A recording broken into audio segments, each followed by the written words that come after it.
வணக்கம். என்ன செய்தியை பார்க்க போறோம்னு கேட்டீங்கன்னா, அண்ணாமலை அடித்த சிக்ஸரு, அறிவாலயத்துக்கு வைக்கப்பட்ட வேட்டு, முதல்வர் தலைமறைவு, பீதியில் உறைந்தாரு. இந்த 4 விஷயங்களை தான் விரிவா பார்க்க போறேங்க. அதற்கு முன்பாக இந்த விவசாயியுடைய யூடியூப் சேனலை இதுவரைக்கும் நீங்க சப்ஸ்கிரைப் பண்ணவே இல்லையா அப்படின்னா சப்ஸ்கிரைப் பண்ணிக்கங்க, கொஞ்சம் சப்போர்ட் பண்ணுங்க. நம்ம அண்ணாமலை அவர்கள் இன்னைக்கு பத்திரிகையாளர்களை சந்தித்தாருங்க. அண்ணாமலையே மாபெரும் அறிவாளிங்க, ஆனா அவரை விட அறிவாளிங்க இந்த பத்திரிகையாளருங்க. அண்ணாமலை அவர்களை பொறுத்த வரைக்கும் இன்னைக்கு தமிழக மக்களுக்கு 2 விஷயத்தை சொல்லணும் என்பதற்காக செய்தியாளர்களை சந்திக்கிறார். அந்த செய்தியாளர்கள் முன்பாக 2 விஷயத்தை சொல்றார். ஒன்னு, விளாத்திக்குளம் 17 வயசு மாணவி படுகொலை செய்யப்பட்டது தொடர்பாக விலாவரியாக பேசினார். 2வது, திமுக காரங்க தேவையில்லாம அவங்களுடைய தவறுகளை மறைப்பதற்காக தமிழகத்துல பெட்ரோல் டீசல் தட்டுப்பாடு, சிலிண்டர் தட்டுப்பாடு என்று அவதூறு பரப்பி விட்டுட்டாங்க. அதனால அளவுக்கு அதிகமாக அவங்க பெட்ரோல் டீசல் வாங்கினாங்க. அப்படி இருந்தும் தமிழகத்துல பெட்ரோல் டீசல் ஆனது தட்டுப்பாடே கிடையாது. இந்த மாதிரி தவறுகளை மறைப்பதற்காக பீதியை களைப்புறது தமிழகத்துல எப்போதும் வாடிக்கைதான். இந்தியாவில் எந்த மாநிலத்திலும் இல்லாத இந்த பீதி தமிழகத்தில் மட்டும் கலப்பி விட்டாங்கன்னா அது திமுகவால மட்டும்தான் அப்படின்னு அண்ணாமலை அவர்கள் அடித்து சொல்றார். இன்னைக்கு பெட்ரோல் டீசல் போடுறதுக்கு கூட ஆள் இல்லை. ஏன்னா அவன் கிடைக்குமோ கிடைக்காதோ என்று நினைச்சுக்கிட்டு கேன்ல வாங்கி ஸ்டோர் பண்ணிட்டான். இந்த பெட்ரோலை எப்படி கேன்ல புடிச்சு வச்சுக்கிறானே, எப்படி காப்பாத்தோம் என்று தெரியல. இன்னைக்கு உணவுத்துறை செயலாளர் இருக்கக்கூடிய ராதாகிருஷ்ணன் அவர்கள் சொல்றாரு, ஏன்பா பெட்ரோல்லாம் நீங்க கேன்ல புடிச்சு வச்சிருக்கீங்க, பாதுகாப்பா எங்க வச்சிருக்கீங்க? இன்னைக்கு பெட்ரோல் டீசல் வாங்குறதுக்கு கூட பெட்ரோல் பங்க்ல ஆளே இல்லப்பா, அளவுக்கு அதிகமான கொள்முதல்னால இன்னைக்கு விற்பனை மந்தமா இருக்குது அப்படின்னு சொல்றார். சோ தன்னுடைய தவறுகளை மறைப்பதற்காக எப்படி எல்லாம் பீதியை கிளப்பி விடுறாங்க பாருங்க. இத அண்ணாமலை அவர்கள் விரிவாக பேசணும் என்பதற்காக வராங்க. இந்த விஷயம் மக்களிடையே போயிடக்கூடாது. குறிப்பா விளாத்திக்குளம் தூத்துக்குடி மாணவியினுடைய மரணமும், இன்னும் உடலை வாங்காம அந்த பெற்றோர்கள் நடத்தி கொண்டிருக்கக்கூடிய போராட்டமும், இதுவரைக்கும் குற்றவாளியை கைது செய்யாத காவல்துறையை கண்டித்து அதிகப்படியான ஆர்ப்பாட்டங்கள் நடந்து கொண்டிருப்பதும், அடுத்தடுத்த கட்சிகள் போயிட்டு அந்த மாணவிக்கு ஆதரவாக களத்தை நிற்கக்கூடிய பதட்டமான ஒரு சூழ்நிலையும் அண்ணாமலை அவர்கள் விலாவரியா சொல்லிக்கிட்டு வராரு. ஆனா சொல்ல வேண்டியது சொல்லிட்டேன், நீங்க உங்க கேள்வியை கேட்கறத கேளுங்க அப்படின்னு சொன்ன பிறகு, ஏங்க குற்றவாளிய காவல்துறை நெருங்கவே முடியலையே? குற்றவாளி வெளியூர்ல இருந்து வந்திருப்பானோ, வெளி மாநிலத்திலிருந்து வந்திருப்பானோ, குற்றவாளி யார் என்று கண்டுபிடிக்காத அளவுக்கு தடயங்களை அழிச்சிருப்பானோ? ஏங்க அந்த பெண் பற்றியான தகவலை அறிவதற்காக காவல் நிலையம் போறாங்க அவங்க பெற்றோர்கள். அந்த பெற்றோரை அலைகழித்த அந்த காவல்துறையினர் மீது சும்மா பாத்தீங்கன்னா இடமாறுதல் மட்டும் செஞ்சிருக்காங்க. சில பேரை சஸ்பெண்ட் பண்ணிருக்காங்க. அவங்க பெற்றோரை பாத்தீங்கன்னா கேவலமா பேசியிருக்காங்க. அவங்கள சும்மா சஸ்பெண்ட் பண்ணி வச்சிருக்காங்க. நிரந்தரமாக பணி நீக்கம் பண்ணணுமா இல்லையா? காவல்துறை உங்க நண்பன் சொல்றாங்க. அப்படி இருக்கும்போது அந்த மாணவியுடைய பெற்றோரை அவமதிக்கும் விதமாக அந்த மாணவியை பற்றி தவறான கருத்தை சொல்லுகின்ற பொழுது அந்த காவல்துறைக்கு இவ்வளவுதான் தண்டனையா? காவல்துறை பாத்தீங்கன்னா ஸ்காட்லாந்து யார்டுக்கு இணையாதுன்னு சொல்லுவாங்க. ஆனால் இந்த காவல்துறையானது இந்த குற்றவாளி இன்னும் கண்டுபிடிக்கலையே. என்னைக்கு இறந்த மாணவி இன்னும் அடக்கம் செய்யாமல் வெளியே வச்சுக்கிட்டு ஆர்ப்பாட்டம் பண்றாங்கன்னா இந்த காவல்துறை மெத்தனமா இல்ல இந்த அரசாங்கம் மெத்தனமா? எங்கே கோட்டை விட்டு இருக்காங்க அப்படின்னு அல்லவா அண்ணாமலை கேள்வி கேட்டுக்கணும். ஆனா அண்ணாமலை முக்கியமான மேட்டரை பேசுறாரு. அரசாங்கத்துக்கு ஆப்ப பத்தி பேசுறாரு. கொஞ்சம் நெஞ்சம் தெரியாதவங்களுக்கு எல்லாம் அண்ணாமலை பேசினாருன்னா அது போய் சேரும். பாஜக இருக்கக்கூடிய வாரியர்ஸை பொறுத்த வரைக்கும் அண்ணாமலை ஒரு வார்த்தை விட்டாருன்னா அந்த வார்த்தையை கடைகோடி ஆட்கள் வரைக்கும் கொண்டு போய் சேர்ப்பாங்க. இந்த மாதிரி வாரியர்கள் கொண்ட அண்ணாமலையை பேச விடக்கூடாது என்பதற்காக, ஏங்க விஜய் கூட்டணிக்கு வராதுங்களாங்க அப்படின்னு கேட்கிறான். 2வது, அண்ணாமலை எங்க போட்டியிட போற? அண்ணாமலை எடப்பாடி பழனிசாமியை கடந்த காலங்களில் திட்டினிய இப்ப என்ன ஒன்னாயிட்டா அப்படின்னு கேட்கிறான். ஒருத்தம் கூட திமுக ஆட்சி வந்த பிறகு குற்றச்செயல்கள் அதிகரித்துக் கொண்டே இருக்கிறது. ஒரு வருடம் பார்த்தோம்னா இந்த குற்றச்செயல்கள் யாரால அதிகரிக்கிறது, எதனால அதிகரிக்கிறது என்று பாடம் கற்றுக்கொள்ளாத இந்த அரசாங்கத்துக்கு என்ன செய்தியை சொல்றீங்க? 2021 குற்றங்கள் அதிகரிக்கிறது அதிமுக ஆட்சியை விட. அப்போ அதிமுக ஆட்சியை விட நம்ம ஆட்சியில குற்றங்கள் அதிகரிக்குன்னா ஏன் அதிகரிக்கிறது? அப்போ ஆராய்ந்து பார்த்துக்கணுமா இல்லையா? காவல்துறை தலைமையில் இருக்கிறவங்க தப்பு பண்றாங்களா, இல்ல காவல்துறையை வழிநடத்தக்கூடிய முதலமைச்சர் தப்பு பண்றாரா? எங்க கோட்டை விடுறோம்? போதைப் பொருளா? போதைப் பொருள் என்றால் என்ன போதைப் பொருள்? இல்ல தெருவுக்கு தெருவு நம்ம டாஸ்மார்க் தந்து வச்சிருக்கோமே அதனால பாத்தீங்கன்னா குற்றச்சாட்டு அதிகரிக்கிறதா, இல்ல போலியாக பார்களை திறந்து அன்றாடம் கரூர் கம்பெனியாவது கோடிக்கணக்கான ரூபாயை கலெக்ஷன் பண்ணுது அதனால குற்றச்சாட்டுகள் அதிகரிக்கிறதா? இந்த மாதிரியான கேள்விகளை அண்ணாமலை கிட்ட கேட்கறது விட்டுவிட்டியா? அண்ணாமலை நேர்மையான ஆபீசரா தானே இருந்தே நீ. ஆனா இப்போ அதிமுகவும் திமுகவும் ஓட்டுக்கு பணம் கொடுக்கறாங்களா? இந்த மாதிரி ஓட்டுக்கு பணம் கொடுத்து மக்களை தன் பக்கம் இழுக்கின்ற செயலை நீ எப்படி பாக்குற? நீ இருக்கிற வரிகள் லஞ்சம் வாங்க கூடாதுன்னு சொன்னில்ல, இப்போ ஓட்டுக்கு லஞ்சம் கொடுக்கறாங்களே, நீ என்ன நினைக்கிற? இதுவாடா முக்கியமான கேள்வி? சொல்லுங்க. அண்ணாமலையை பொறுத்த வரைக்கும் பெட்ரோல் டீசல் தொடர்பாக சிலிண்டர் தொடர்பாக அவதூறு பரப்புறாங்க திமுக காரங்க. இந்த அவதூறுனால தான் இன்னைக்கு மக்கள் அல்லோல கொள்ளல படுறாங்க. சரியான நேரத்தில் சிலிண்டர் கிடைக்க போது கப்பல்கள் எல்லாம் பாத்தீங்கன்னா எந்தவித தடங்கள் இல்லாம வந்துகிட்டு இருக்கிறது. அப்படி இருக்கும்போது இந்த பீதி கலப்பன விஷயம் எதுக்காக அப்படி நல்லவா கேட்கணும். அதுலயும் அண்ணாமலை என்ன சொல்றாரு, முதலமைச்சர் ஏன் வெளியே தலை காட்ட மறுக்கிறாரு அப்படின்னு கேட்கிறார். உடனடியாக செய்தியாளர்கள் என்ன சொல்லியிருக்கணும், ஏங்க முதலமைச்சர் எங்க தலை காட்ட மறுக்கிறாரு அப்படின்னு நல்லவா கேட்டிருக்கணும். ஆனா அதை கேட்கலீங்க.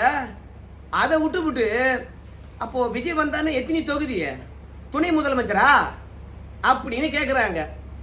அது தொடர்பாக தனியாக ஒரு வீடியோ பார்க்கலாம். அண்ணாமலை அவர்கள் விஜய் கூட்டணி தொடர்பாக என்ன கருத்து தெரிவிச்சாங்க சொல்லிட்டு அது தனி வீடியோவை நம்ம அப்புறம் பார்க்கலாம். இந்த மாதிரி கேள்வியை கேட்கறதுக்காக பாத்தீங்கன்னா நம்ம அண்ணாமலை அவர்கள் பிரஸ் மீட் நடத்துன்னு சொல்லியிருக்காங்க. ஆனா அண்ணாமலை ஐபிஎஸ் வரைக்கும் படிச்சு ஒரு ட்ராக் மாற மாட்டாரு, திமுக தவறுகளை தான் சொல்லுவாரு அப்படின்னு பார்த்தா அப்புறம் கூட்டணி பத்தி பேச ஆரம்பிச்சிட்டாரு, எடப்பாடி பழனிசாமி பத்தி பேச ஆரம்பிச்சிட்டாரு, அப்புறம் அவர் எங்க நிக்க போறாருன்ற விஷயம் பேச ஆரம்பிச்சிட்டாரு. அப்புறம் அங்க இருக்கிறவங்க எல்லாம் பாத்தீங்கன்னா இந்த தொகுதியில நீங்க போட்டிட்டு போறதா சொன்னாங்களே அந்த தொகுதியெல்லாம் போறீங்களா அப்படின்னு கேட்க ஆரம்பிச்சிட்டாங்க. ஆனா என்ன அடிப்படை விஷயத்துக்கு அண்ணாமலை வந்தாரோ அந்த விஷயத்தையே மூடி மறைச்சிட்டாங்கப்பா. அண்ணாமலையா ஜாலியா பேட்டி கொடுத்துட்டு அவர் பாட்டு போயிட்டாரு. இந்த மாதிரி அண்ணாமலை என்னைக்குமே தடம் மாறவே மாட்டார். எந்த விஷயத்துக்கு வந்தோமோ அந்த விஷயத்தை மட்டுமே பேசுவாரு. பத்திரிகையாளர்களை பொறுத்த வரைக்கும் தடம் மாறல் வச்சுங்க அண்ணாமலை அவரை கோபப்படுத்திடுவாங்க, சண்டையிட்டு வச்சிருவாங்க, சச்சரவாயிடும். இணையதளம் முழுவதும் பத்திரிகையாளர் இடத்துல அண்ணாமலை வம்பிழுத்தார் அப்படின்னு போட்டு விட்டுருவானுங்க. மொத்தத்துல எதையோ ஒன்று மூடி மறைக்கணும் தான் இந்த பத்திரிகையாளருக்கு எண்ணமே. அதனால்தான் எப்போதும் சட்ட ஒழுங்கு கெட்டு போச்சுன்னா மக்கள் பிரதிநிதிகள் பேட்டி அளிக்க வேண்டும். இல்லையா முதலமைச்சர் பாத்தீங்கன்னா காவல்துறையின் தலைவரா இருக்கார், அவர் சட்ட ஒழுங்கு எப்படி இருக்குன்னு சொல்லிட்டு அவர் பேட்டி அளிக்க வேண்டும். அண்ணாமலை சொல்றாரு 2021 தந்த புள்ளி விவரங்கள் சரியா, 2026 2021 நடந்த புள்ளி விவரம் என்று இப்ப சொல்லிருக்கீங்களே அது சரியா, 2021 சொன்னது சரியா, இன்னைக்கு சொன்னது சரியா, என்னைக்கு சொன்னது சரி? அதிகாரிகள் எதற்காக விளக்கம் அளிக்கின்றார்கள்? அதிகாரிகள் விளக்கம் அளிப்பதோ வாக்குறுதி கொடுப்பதோ மக்களை சமாதானப்படுத்துமா? எதுக்கு அதிகாரிகள் வெளியே வந்தாங்க அப்படின்னு அண்ணாமலை கேட்கிறார். முதலமைச்சராலவா வெளியே வந்திருக்கணும்? ஒரு நாட்டினுடைய தலைவர் அவர் விளக்கம் அளிக்க வேண்டுமா? அதிகாரிகள் விளக்கம் அளிக்க வேண்டுமா? வேற துறைக்கு போயிடுவாங்க அவங்க. அப்போ அந்த அதிகாரிகளை நம்ம பொறுப்பேற்க சொல்ல முடியுமா? ஆனால் ஆட்சி மாறினாலும் காட்சிகள் மாறினாலும் திமுக ஆட்சியில இந்த குற்றங்கள் நடைபெறுவதற்கு இவங்களுடைய மெத்தன போக்கு தான் காரணம் என்று சொல்லிட்டு கடைசி வரைக்கும் அந்த ஆட்சியாளரை கை காட்டலாம். அதனாலதான் மக்கள் பாத்தீங்கன்னா எங்களால இதெல்லாம் செய்ய முடியாது, உன்னை முதலமைச்சராக்கணும், நீ எங்களுக்கு செய்யும் சொல்லிட்டு அனுப்புறாங்க. ஆனால் சட்ட ஒழுங்கு தொடர்பாக அன்றாடம் நடக்கின்ற கொலைகள் தொடர்பாக அன்றாடம் நடக்கக்கூடிய பாலியல் வன்புணர்வு தொடர்பாக அன்றாடம் நடக்கக்கூடிய போதை ஆசாமியினுடைய அலப்பறைகள் எல்லாம் விளக்கம் அளிக்க வேண்டிய நம்ம முதலமைச்சர் வெளியே தலை காட்டாம வெளியே போனா பத்திரிகையாளர்கள் 4 கேள்வி கேட்பான், அந்த கேள்விக்கான பதில் நம்ம கிட்ட இருக்காது, ஏதாவது சொல்லி இடக்கு மடக்க மாட்டிக்கும், அதை வச்சு விவாதம் பண்ணுவானுங்க, தேர்தல் நேரத்தில் பிரச்சனையாகும், அதனால அதிகாரிகளை அனுப்பி வைப்போம் அப்படின்னு சொல்லிட்டு அதிகாரிகள் அனுப்பி வைக்கிறாருங்க. இன்னைக்கு தமிழகத்துல தேர்தல் என்ன அறிவிச்சிட்டாங்களா? தேர்தல் அறிவிச்சா அதிகாரிகள் பாத்தீங்கன்னா எல்லாவற்றுக்கும் விளக்கம் அளிக்கலாம். மக்கள் பிரதிநிதிகளுக்கு அதிகாரம் இல்லாம போது தேர்தல் அறிவிக்காத போது முதலமைச்சர் தானே எல்லாத்துக்கும் பதில் சொல்லணும். ஏன் இது அழுத்தம் திருத்தமா சொல்றேன்னு கேட்டீங்கன்னா இன்னைக்கு உணவுத்துறை செயலாளரும் மின்சாரத்துறை செயலாளரும் சில அறிவிப்புகளையும் சில மானியங்களையும் பாத்தீங்கன்னா கொடுத்திருக்காங்க. ஏன் அமைச்சர் பெருமக்கள் கிடையாதா? உணவுத்துறைக்கு மின்சாரத்துறைக்கு அமைச்சர்கள் கிடையாதா? அரசாங்கத்தின் சார்பில் இந்த மானியங்களை அவங்க அறிவிக்கலாமே, ஏன் அமைச்சர்கள் அறிவிக்கல? இல்ல முதலமைச்சர் பாத்தீங்கன்னா இதெல்லாம் அறிவிக்கலாமே. என்ன கொரோனா காலமா? என்ன சொல்றாங்க? மின்சாரத்துறை செயலாளரும் உணவுத்துறை செயலாளரும் முதலமைச்சரிடத்தில் ஆலோசனை நடத்தினோம். முதலமைச்சர் தான் வந்து இந்த கேஸ் தட்டுப்பாடு தீர்ற வரைக்கும் மின்சார கட்டணமானது கடைகளுக்கும் ஹோட்டல்களுக்கும் ₹2 குறைக்கப்படும் அப்படிங்கிறாங்க. நீங்க மின் அடுப்பு வாங்கினீங்கன்னா 25% வந்து பாத்தீங்கன்னா ஹோட்டல்களுக்கும் கடைகளுக்கும் வந்து தள்ளுபடி அப்படின்னு சொல்றாங்க. மின்சார அடுப்புக்கு 25% மானியம், கடைகளுக்கு இந்த கேஸ் சிலிண்டர் இருக்குல்ல அது ஈஸியா வந்து கிடைக்கிற வரைக்கும், தட்டுப்பாடு தீர்ற வரைக்கும் மின் கட்டணத்துல ஒரு யூனிட்டுக்கு ₹2 சலுகை. இது எல்லா கடைகளுக்கும் பொருந்தும், எல்லா வகை உணவகங்களுக்கும் பொருந்தும் அப்படின்னு சொல்லியிருக்காங்க. இந்த மானியங்களை அரசாங்கம் தானே வந்து அறிவிக்கணும், ஏன் அதிகாரிகள் வந்து அறிவிக்கிறாங்க? அமைச்சர் பெருமக்கள் எங்க போனாங்க? முதலமைச்சர் எங்க போனாரு? ஆலோசனை நடத்தி விட்டு அப்படியே அவரு வீட்டுக்கு போயிட்டாரா? ஆலோசனை நடத்தினவர் வெளியே வந்து மத்திய அரசாங்கம் என்ன சொல்லி இருக்கிறது, மாநில அரசாங்கம் என்ன பண்ண போகுது, இந்த பாதிப்பிலிருந்து மக்கள் எப்போது விடுபடுவார்கள், என்ன நிலை இப்போ, இப்படி பேசணுமா இல்லையா? இந்த மானியம் வழங்குறமே, இந்த மானியமானது எவ்வளவு நாளைக்கு தொடரும்? இந்த மானியத்தினால தமிழக அரசாங்கத்துக்கு எவ்வளவு லாஸ், இதெல்லாம் சொல்லணுமா இல்லையா? மக்கள் வரி கட்டுறாங்க, வரி கட்டுகின்ற போது அந்த மக்களுக்கு கணக்கு வழக்கு சொல்ல வேண்டியது யாரு? முதலமைச்சர் தானே. ஏன் வெளியே வரல? ஏன் வீட்டிலேயே பதுங்குறாரு? வெளியே ஏன் தலை காட்ட மாட்டாரு? ஏன் அவருக்கு பீதி? வெளியே வந்தார்னு வச்சுங்களேன், இந்த மாதிரி யூனிட்டுக்கு ₹2 குறைக்கிறோம் அப்படின்னு வந்தார்னு வச்சுங்களேன், கேட்பாங்க. கொரோனா பாதிப்பிலிருந்து மீண்டு எழுந்து வருகின்ற வரைக்கும் மின் கட்டணத்தை உயர்த்த மாட்டோம் அப்படின்னு சொன்னீங்களே, வருஷா வருஷம் 4.6% மின் கட்டணத்தை உயர்த்தீங்களே, ஏன்? எல்லா தரப்பு தொழிலதிபர்களும் இதனால பாதிப்படைகிறாங்களே. ஹோட்டல் தொழில் இருந்து பஞ்சர் ஓட்டும் கடைகள் வரைக்கும் பாதிப்படைகிறாங்களே. மின் கட்டணத்தை எதற்காக உயர்த்தினீங்க அப்படின்னு பத்திரிகையாளர் கேட்பாங்களா இல்லையா? எதிர்கட்சிகளுடைய குரலாக, மக்களுடைய குரலாக இப்போ கடைகளுக்கு மட்டுமே நீங்க ₹2 யூனிட்டை குறைச்சிட்டீங்க. ஆனா குடும்ப தலைவர்களும் வந்து பாத்தீங்கன்னா மின் அடுப்பை பயன்படுத்தினாங்கன்னா அவங்களுக்கு ₹2 யூனிட்ல குறைக்கிறீங்களா இல்லையா? உங்களுக்கு தொழில் நிறுவனங்கள் மீது இருக்கக்கூடிய அக்கறை குடும்ப தலைவர்கள் மீது அக்கறை இல்லையா? ஓ 5000 கொடுத்துட்டீங்களா? அதனால குடும்ப தலைவர்கள் மின் அடுப்பு பயன்படுத்தினா அவங்களுக்கு ₹2 கிடையாதா? அப்போ இந்த கேள்வி எல்லாம் வந்து முதலமைச்சர் கேட்பாங்களா இல்லையா? அதனால முதலமைச்சரை பொறுத்த வரைக்கும் போய் படுத்துக்கிட்டாரா? வெளியே தலை காட்டவே இல்லையா? அவருக்கு பீதியா மக்களை சந்திப்பதற்கு, இல்ல பத்திரிகையாளர் சந்திப்பதற்கு பீதியா? எதற்காக இந்த மாதிரியான மானியத்தை கூட முதலமைச்சர் அறிவிக்காம அதிகாரிகளை விட்டு அறிவிக்கிறாரு? என்னதான் பிரச்சனை? முதல்வருக்கு எதுவும் பிரச்சனை இருக்கிற மாதிரி தெரியல. இந்த ஆட்சியில மக்களுக்கு தான் பிரச்சனை, தொழில் நிறுவனங்களுக்கு தான் பிரச்சனை, ஹோட்டலுக்கு தான் பிரச்சனை. எப்படி சொல்ற அப்படின்னு கேக்குறீங்களா? நம்ம அண்ணாமலை வந்து பாத்தீங்கன்னா இந்த கதையை கிழித்து எடுத்துட்டார். இந்த பசங்க என்ன 10 வயசு கூட ஆகல, இவனுங்க ஏதோ இன்ஸ்டாகிராம்ல ரீல்ஸ் போடுறாங்க. இவங்களை கூப்பிட்டு தமிழகத்தில் நடக்கக்கூடிய விஷயங்களை திசை திருப்பதற்காக நம்ம முதலமைச்சர் ரீல்ஸ் போட்டுட்டு இருக்கார்.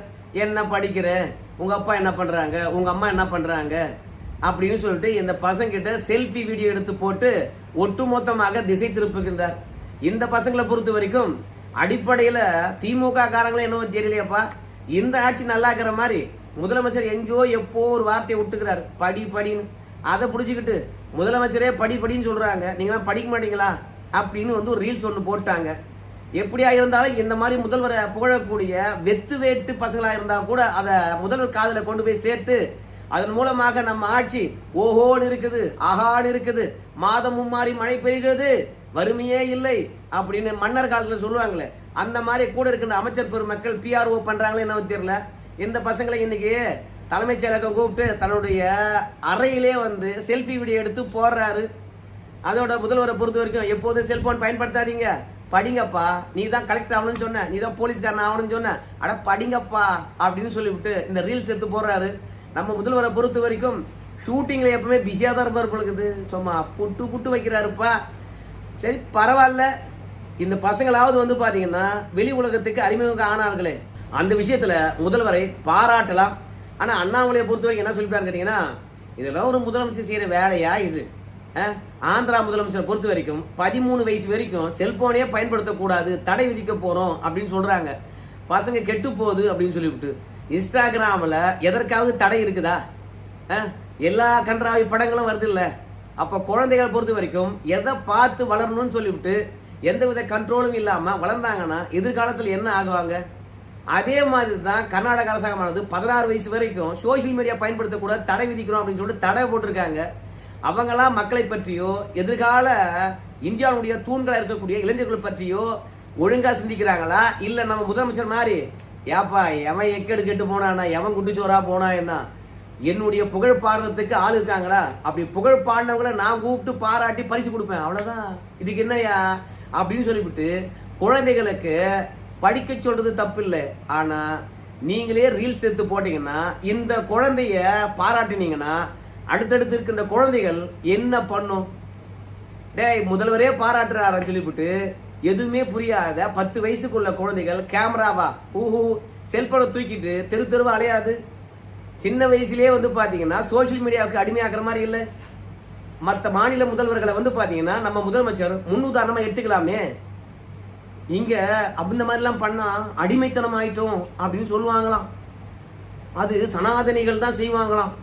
இவங்கெல்லாம் திராவிடர்கள் ஆட்சி ஆளுகின்ற இந்த மாநிலத்துல தான் யாருக்கும் பாதுகாப்பு இல்லை. எங்க பார்த்தாலும் போதை பொருள். இன்னைக்கு செல்ஃபி வீடியோ எடுத்து போட்டு சின்ன குழந்தைகளுக்கெல்லாம் விழிப்புணர்வு ஏற்படுத்தின நம்ம முதல்வர், அடுத்தது எவனா ஒருத்தன் ஃபுல்லா நெக்க குடிச்சுட்டு முதல்வருடைய புகழ் பாடினானா அவனை கூப்பிட்டு பாராட்டி தண்ணி அடிச்சா முதல்வரை பாராட்டுவியா? அப்ப நீ கொஞ்சமா தண்ணி அடி அப்படின்னு பாத்தீங்கன்னா செல்ஃபி வீடியோ எடுத்து போட்டாலும் போடுவார். மொத்தத்துல நம்மளை பொறுத்த வரைக்கும் முதல்வர் மக்கள் பிரச்சனை பேச வெளியே வரமாட்டாரு. வெளியே வராததுக்கு காரணம் இன்னைக்கு தமிழக மக்கள் ஒட்டுமொத்த பேரும் கடும் கோபத்தில் இருக்காங்க, கொந்தளிக்கிறாங்க. ஸோ அந்த கோபத்தையும் கொந்தளிப்பையும் பாத்தீங்கன்னா நம்ம முதலமைச்சரால தாங்கிக் கொள்ள முடியாது. அதனாலதான் அதிகாரிகளை விட்டு எல்லா அறிவிப்புகளையும் வெளியிடுறாங்க. தேர்தல் தேதி அறிவிங்கப்பா, புது ஆட்சி மாற்றம். நன்றி நண்பர்களே.